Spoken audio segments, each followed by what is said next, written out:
Hello friends, स्वागत है आपका आर की क्लासेस में। दोस्तों, हम लोगों ने पॉलिटी में मौलिक अधिकार को पढ़ा था। आज उस पर हम लोग जो है एक टेस्ट लगाने की कोशिश करते हैं कि हम लोगों ने जो पढ़ा था वो कितने काम का है, या आपने जो पढ़ा आपको कितना याद है। तो आप एक कॉपी एक पेन लेके बैठ जाएं।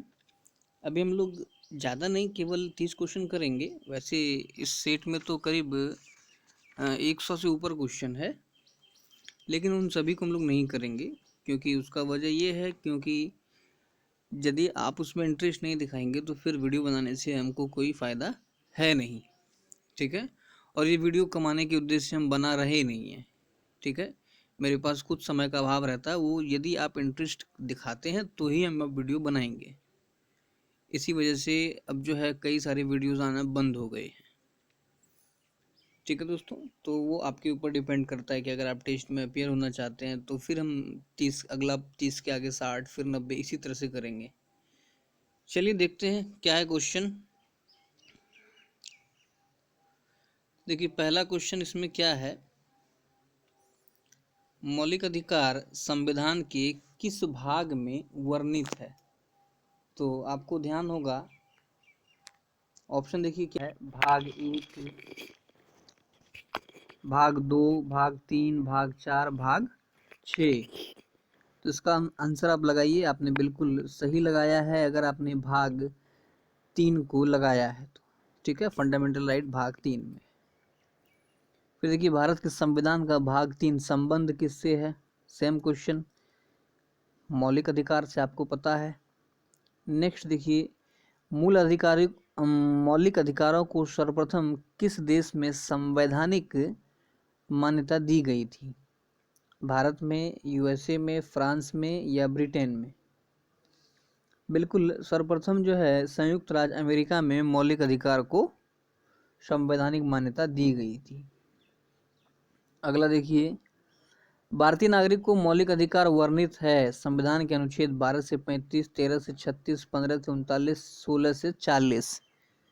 तो हम लोगों ने पढ़ा था 12 से 35 में मौलिक अधिकार का वर्णन है। उसके बाद ये भी पढ़ा था, डिस्कस किया था, पढ़ा नहीं था इसे। 36 से 51 तक जो है हमारा है राज्य के नीति निर्देशक तत्व, जो कि अगले अध्याय में हम लोग उसको विस्तार से पढ़ेंगे। चलिए अगला देखिए, कहता है कि डॉक्टर भीमराव अंबेडकर ने भारतीय संविधान के किस भाग को सर्वाधिक आलोकित भाग कहा है। भाग 1, भाग 2, भाग 3, भाग 4। तो देखिए, जब हम लोगों ने पढ़ा था तो पढ़ा था कि भाग 3 को उन्होंने संविधान का दिल, आत्मा कहा था, खास करके संवैधानिक उपचारों का अधिकार को। ठीक है। चलिए क्वेश्चन नंबर नेक्स्ट है कि मूल अधिकार मूल कहलाते हैं क्यों। तो कहता है कि न्यायालय द्वारा परिवर्तनीय है, संयुक्त राष्ट्र मानवाधिकार घोषणा पत्र के अनुरूप हैं, सरलता से संशोधनीय नहीं है, या मानव के प्राकृतिक और अप्रतिदेय अधिकार है। इसका आपको जवाब देना है। ठीक है दोस्तों, तो देखिए इसमें क्या है कि ये मूल अधिकार जो है ये प्राकृतिक और अप्रतिदेय अधिकार है। क्योंकि देखिए इन अधिकारों के बिना जो है लोकतंत्र की कल्पना भी संभव नहीं है। अगला देखिए, कहता है कि भारतीय संविधान के भाग 3 में कुल कितने अनुच्छेद मूल अधिकार के रूप में शामिल है। बिल्कुल आप ठीक सोच रहे हैं, 24।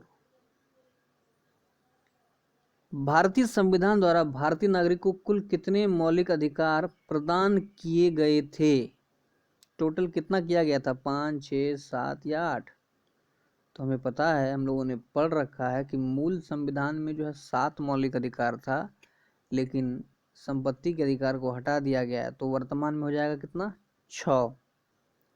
अगला देखिए, भारतीय संविधान में मौलिक अधिकार कहता है मूल संविधान का हिस्सा था, चौथे संशोधन द्वारा जोड़े गए, संसद द्वारा 1952 में जोड़े गए, अब 42वें संशोधन द्वारा जोड़े गए। तो आपको पता है कि मौलिक अधिकार जो है हमारे मूल संविधान का हिस्सा है। जिसे कि अमेरिका से लिया गया है। भाग 3 में 12 से 35 पहले 7 अधिकार थे, वर्तमान में 6 है। संपत्ति के अधिकार को हटा दिया गया है। अगला देखिए, भारतीय संविधान में न्यायालय में कौन प्रवर्तनीय है? नीति निर्देशक तत्व, प्रस्तावना, मूल कर्तव्य या मूल अधिकार? तो बिल्कुल ठीक है, मूल अधिकार। जैसे इसमें देखिए आता है वाद योग और अवाद योग। तो नीति निर्देशक तत्व में आप न्यायालय की शरण नहीं ले सकते, जबकि मूल अधिकार संबंधित मामले में आप न्यायालय की शरण ले सकते हैं। अगला देखिए, मौलिक अधिकार को लागू करने का दायित्व किसका है? उच्चतम न्यायालय का, उच्च न्यायालय का, उपयुक्त दोनों पर, या भारत के मुख्य न्यायाधीश का? तो ध्यान रखिएगा, हम लोगों ने पढ़ा था कि उच्चतम न्यायालय, ठीक है, हाई कोर्ट 226 और ये जो है 32 के तहत जो है मौलिक अधिकार को लागू करवाती है, और जो है ये इसी अनुच्छेदों के तहत जो है रिट जारी करती है। अगला है, मौलिक अधिकारों का निलंबन कौन कर सकता है? प्रधानमंत्री, संसद, राष्ट्रपति या सर्वोच्च न्यायालय? तो ध्यान रखें, राष्ट्रपति के द्वारा मौलिक अधिकारों को निलंबित किया जा सकता है। ठीक है, वह एक विशेष परिस्थिति है जो कि हम लोगों ने क्लास में पढ़ा था। चलिए आगे बढ़ते हैं। नेक्स्ट क्वेश्चन देखिए, कहता है मौलिक अधिकार के बारे में सुनवाई करने का अधिकार निम्न में से किसे प्रदान किया गया है? सर्वोच्च न्यायालय, उच्च न्यायालय, प्रधानमंत्री, इनमें से कोई नहीं। तो देखिए ये थोड़ा मेरे हिसाब से कंफ्यूजिंग इसलिए हो गया क्योंकि मौलिक अधिकार संबंधित जो है सुनवाई सर्वोच्च न्यायालय, उच्च न्यायालय दोनों कर सकता है, लेकिन सर्वोच्च न्यायालय ही इसका आंसर होगा। अगला देखिए क्या कहता है कि संविधान में उद्घोषित मौलिक अधिकारों में संशोधन किया जा सकता है। ठीक है, किसके द्वारा? तो देखिए संशोधन कोई भी करेगा तो वो संसद के द्वारा ही किया जा सकता है, इसमें दूसरा कुछ सोचना ही नहीं है। भारतीय नागरिक को प्रदान किए गए मूल अधिकारों को कहता है कि निलंबित नहीं किया जा सकता, निलंबित किया जा सकता है, किसी भी परिस्थिति में निलंबित नहीं किया जा सकता, या ऊपर जो लिखा है कुछ भी सही नहीं है। तो देखिए अभी थोड़ा देर पहले हम लोगों ने क्या देखा था कि राष्ट्रपति महोदय के द्वारा मौलिक अधिकारों को निलंबित किया जा सकता है, इसका मतलब इसका आंसर होना चाहिए बी। ठीक है, निलंबित किया जा सकता है, लेकिन 20 और 21 में जो है इन अधिकारों को किसी भी परिस्थिति में निलंबित नहीं किया जा सकता, जीने का अधिकार जो है। ठीक है, अगला है, निम्नलिखित में कौन से मामले उच्च न्यायालय तथा उच्चतम न्यायालय की अधिकारिता में आते हैं? तो ये उच्च न्यायालय और उच्चतम न्यायालय के अधिकारिता में आता है मूल अधिकार का प्रवर्तन। ठीक है, ध्यान रखना है। फिर देखिए कहता है कि मौलिक अधिकार का संरक्षक है न्यायपालिका, कार्यकारिणी, संसद, इनमें से कोई भी नहीं। बिल्कुल इन्हीं में से है और वो है न्यायपालिका। ठीक है, तो नागरिकों का मौलिक अधिकार का हनन ना हो इसके लिए जो है न्यायपालिका है। नेक्स्ट देखिए कहता है मौलिक अधिकार के निलंबन का आदेश कौन दे सकता है? प्रधानमंत्री, सर्वोच्च न्यायालय, संसद या फिर राष्ट्रपति?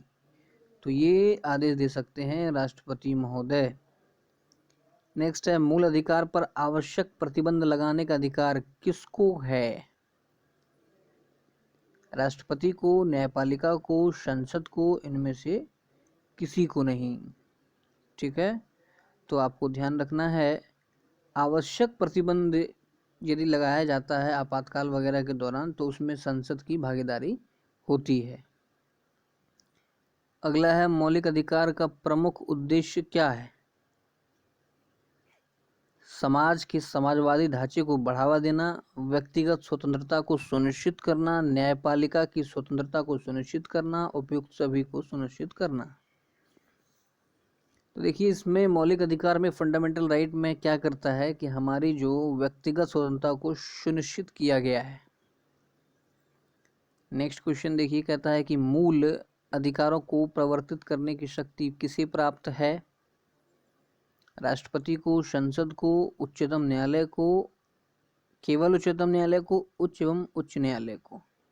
तो ये हम लोगों ने देखा कि मौलिक अधिकार को प्रवर्तित करने की शक्ति उच्चतम एवं उच्च न्यायालय दोनों को है। अगला है 23 नंबर कि भारतीय संविधान में प्रदत्त मूलभूत अधिकार को निलंबित करने वाली सत्ता क्या है? तो ये राष्ट्रपति। हम लोगों ने पहले भी ऐसे क्वेश्चन बनाए। फिर देखिए क्या कहता है, भारत में मौलिक अधिकार के संबंध में निम्न तथ्यों पर वक्तव्यों पर विचार कीजिए। कहता है कि यह राजकृत के विरुद्ध एक गारंटी है। फिर देखिए संविधान के भाग 3 में सूचित है, ये सामाजिक, आर्थिक और राजनीतिक न्याय सुनिश्चित करते हैं। ये यूएसए के अधिकारों के बिल की भांति नहीं है। तो कौन सा सही है? तो देखिए भाग 3 में है, ये तो हमें पता है मौलिक अधिकार, और यूएसए के अधिकारों के बिल की भांति भी है ना, यूएसए से ही लिया गया है। फिर देखिए क्या कहता है कि ये राज्य के आर्थिक, सामाजिक और राजनीतिक न्याय सुनिश्चित करते हैं। ये गलत है, और ये राजकृत, राज्य द्वारा जो भी कार्य किया जाता है उसके विरुद्ध एक गारंटी है कि वह आपके अधिकारों को समाप्त नहीं कर सकता। इसलिए इसका आंसर हो गया 1 और 2। अगला देखिए कहता है कि समानता का अधिकार भारतीय संविधान के किन 5 अनुच्छेदों में दिया गया है? तो ये हम लोगों ने अच्छे से पढ़ा था, 14 से 18 में समानता का अधिकार है। नेक्स्ट है, भारतीय संविधान के निम्नलिखित अनुच्छेदों में कौन विधायन सत्ता पर पूर्ण नियंत्रण लगाता है? अनुच्छेद 14, 15, 16 और 17। तो 14 में हम लोगों ने क्या देखा था? विधि के समक्ष समानता। नेक्स्ट क्वेश्चन है अपना, भारतीय संविधान की प्रस्तावना में प्रयुक्त समाजवाद शब्द को निम्नलिखित में से किस अनुच्छेद के साथ मिलाकर पढ़ने से सर्वोच्च न्यायालय को समान कार्य के लिए समान वेतन का मौलिक अधिकार परिभाषित करने की शक्ति प्राप्त हुई है?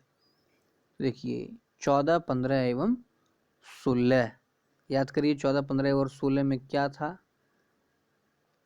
सभी के लिए जो है विधि के समक्ष सभी समानता, सभी समान है। 15, 16 में था जाति, धर्म, लिंग, मूलवंश इत्यादि के आधार पर सार्वजनिक स्थल पर भेदभाव नहीं किया जाएगा। 16 में भी यही बात है, केवल इसमें जोड़ा गया है कि कमजोर वर्ग के लिए सरकार जो है प्रावधान करेगी। 28वां नंबर है, विधि के सामने समानता का अधिकार है नागरिक अधिकार, आर्थिक अधिकार, सामाजिक अधिकार, राजनीतिक अधिकार।